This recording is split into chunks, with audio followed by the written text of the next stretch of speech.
given up their fight and decided to let nature take its course. Now, the move doesn't mean that the peninsula on the Humberside coast will disappear altogether, but the point will physically shift westwards. The announcement today was marked with a symbolic moving of the sand. Our reporter Tina Gelder was there. Spurn Point is arguably one of the oddest places on Earth. This narrow stretch of land made up of sand and stones is literally moving. It's a victim of coastal erosion, and for years there's been considerable debate over whether or not to save it. Indeed, these groins have protected the coastline since 1850.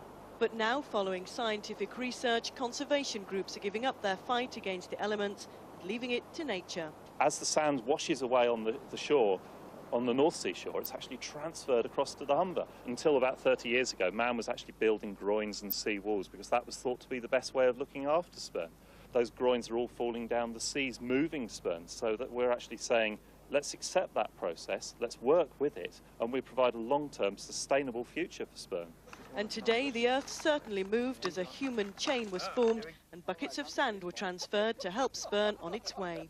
We're not admitting defeat insofar as we now understand how Spurn works. As a peninsula of this scale, at the end of an estuary of this kind, there is nothing to compare with it in this country.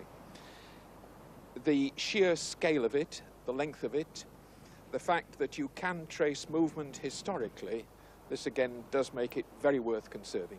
Spurn Point is an important bird reserve. They shouldn't be affected by the move.